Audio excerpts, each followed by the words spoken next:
नमस्कार, आप देख रहे हैं यूपी की बात और मैं हूं आपके साथ खुशी।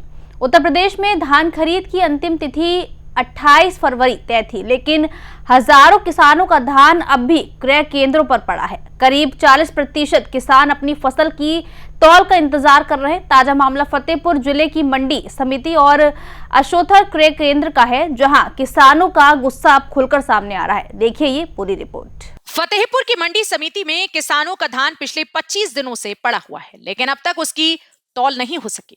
नाराज किसानों ने आरोप लगाया कि डिप्टी आरएमओ के निर्देश के बावजूद उनके धान की खरीद नहीं की गई। राधानगर मंडी में किसानों ने जमकर हंगामा किया और धान को आग लगाने तक की चेतावनी दे डाली। वहीं आशोधर मंडी में 8 तौल कांटे लगे होने के बावजूद किसानों का धान नहीं तोला गया। किसान आज भी अपनी उपज के साथ मंडी में खड़े हैं। उनका आरोप है कि अधिकारियों ने व्यापारियों और बिचौलियों का धान खरीदकर सरकारी लक्ष्य पूरा दिखा दिया। ये 20 दिन हो गए हमारा धान। अधिकारियों को क्या रवैया रहा अभी तक? अधिकारियों का रवैया क्या, हमने पहले इनसे बात की, जो सेंटर संचालन करते हैं उदयन प्रताप सिंह, तो उन्होंने बोला कि इस धान को, मैडम जी का सेंटर बंद हो गया था, तो उन्होंने बोला कि इसको उठवा के आप हमारे सेंटर की तरफ कहीं डलवा दीजिए या इधर ही डलवा दीजिए, तौला लिया जाएगा।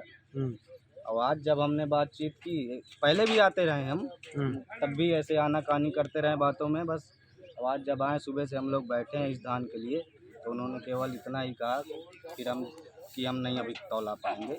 फिर हम डिप्टी आरएमओ साहब के पास गए, डिप्टी साहब के पास। उन्होंने इनके पास फ़ोन भी किया कि उनका धान निपटवा दीजिए, मगर उन्होंने अपने अधिकारी की बात भी टालते हुए हमारा धान नहीं तौला। कौन है ये?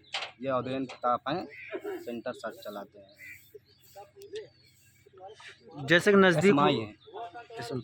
कि नज़दीक होली है, तो किस तरह से आप त्यौहार मना पाएंगे? कहीं ना कहीं जो होली क्या, किसानों की तो समस्या आप जानते हैं, किसान तो मान लीजिए इसी में निर्धारित है, जीवन यापन उनका किसानी से ही होता है ना। तो होली तो जैसे तैसे होगी, ऐसा नहीं कि होली नहीं होगी, त्यौहार तो मनाया ही जाएगा। क्या नाम है आपका? मगर ये धान अगर नहीं तौलाया गया तो या तो इसमें मैं आग लगवा दूंगा, या तो ये सेंटर जो संचालन कर रहे हैं उदयन प्रताप, इसको भरवा के कहीं फेंकवा दें। किसानों ने डिप्टी आरएमओ समीर शुक्ला और एसएमआई पर पर्चियों के जरिए व्यापारियों का धान खरीदकर करोड़ों के भ्रष्टाचार का आरोप लगाया। इस पूरे मामले पर डिप्टी आरएमओ समीर शुक्ला का कहना है कि शासन द्वारा तय लक्ष्य के अनुसार जिले में धान खरीद पूरी कर ली गई है। अगर शासन से अनुमति मिलती है तो बचे किसानों का धान भी खरीदा जाएगा।